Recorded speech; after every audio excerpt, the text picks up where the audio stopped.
नमस्कार मंडळी, स्वागत आहे तुमचं माझ्या एका नवीन व्हिडिओमध्ये। तर आज आपण मूग डाळीपासून एक छान अशी रेसिपी बघणार आहोत। एकदम हेल्दी आहे, मुलांना नाश्त्याला देऊ शकता किंवा टिफिनला सुद्धा देऊ शकता। अगदी सोपी आहे, 5 ते 10 मिनिटात तयार होणारी आहे। चला तर मग तयार करूयात। त्याच्यासाठी मी इथे रात्रीच मूग डाळ भिजत घातली होती, छान भिजलेली आहे। त्याला 2 ते 3 वेळेस धुवून घ्यायचे आपल्याला।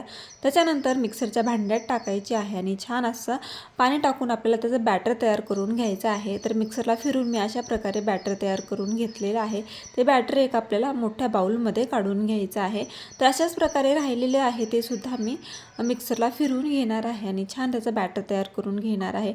अशा प्रकारे आपलं बॅटर तयार झालेलं आहे। आता ह्या बॅटरमध्ये आपल्याला चवीप्रमाणे मीठ घालायचं आहे आणि मीठ घालून आपल्याला ते साईडला ठेवायचं आहे।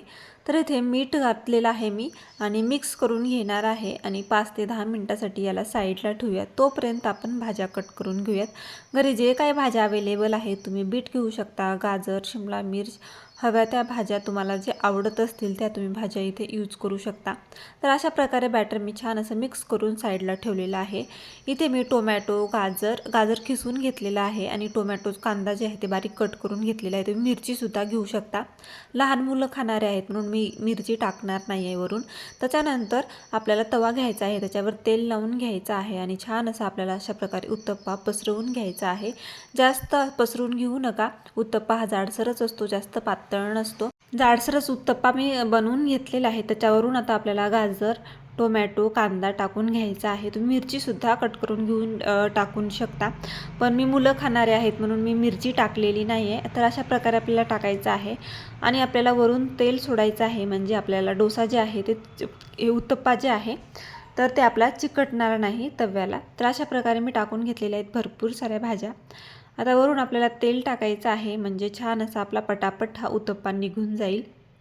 थोडा वेळ मी छान भाजून घेतलेला आहे याला, एकदम कुरकुरीत होतो, आतून सॉफ्ट बाहेरून कुरकुरीत असा हा आपला उत्तप्पा। खायला एकदम हेल्दी आहे आणि टेस्टीसुद्धा आहे। माझी मुलं जास्त भाज्या खात नाहीत म्हणून मी अशा प्रकारे त्यांना कशातून भाज्या मी देतच असते, त्यांना समजतसुद्धा नाही। तर अशा प्रकारे आपला हा डोसा जो आहे खालून छान भाजलेला आहे, जाळीसुद्धा सुटलेली आहे। आता ह्याला पलटवून दुसऱ्या साईडने टाकूयात आणि दुसऱ्या साईडने सुद्धा छान असा याला भाजून घेऊयात। तर अशाच प्रकारे मी दुसऱ्या साईडने सुद्धा हा डोसा भाजून घेतलेला आहे, हा उत्तप्पा भाजून घेतलेला आहे। तर हा उत्तप्पा आपला रेडी झालेला आहे, एकदम 5 ते 10 मिनिटांमध्ये रेडी केलेला आहे, जास्त वेळ काही लागत नाही। अशाच प्रकारे जे राहिलेले आहेत ते सुद्धा मी बनवून घेणार आहे। तर आपला उत्तप्पा रेडी आहे, पाहू शकताय तुम्ही किती मस्त असा उत्तप्पा झालेला आहे, एकदम जाळी सुटलेली आहे, एकदम कुरकुरीत असा। तर नक्की ट्राय करा। तुम्हाला काही सुचत नसेल टिफिनला मुलांना काय द्यायचं, तेव्हा ही रेसिपी नक्की त्यांच्या टिफिनला द्या। आणि जर कोणी नवीन असेल, पहिल्यांदाच माझे व्हिडिओ पाहत असेल, तर माझ्या चॅनलला लाईक, शेअर आणि सबस्क्राईब करायला विसरू नका, कारण मी नवनवीन हेल्दी व्हिडिओ तुमच्यासोबत घेऊन येत असते, मुलांच्या टिफिनला असो किंवा नाश्त्याला असो। त्याच्यासाठी अगोदर माझ्या चॅनलला सबस्क्राईब करून ठेवावं लागेल तुम्हाला, म्हणजे मी कोणता नवीन व्हिडिओ अपलोड करेल तेव्हा तुम्हाला पहिल्यांदा नोटिफिकेशन येईल त्याचं। म्हणून काय करायचं आहे, माझ्या चॅनलला अगोदर सबस्क्राईब करून घ्यायचं आहे।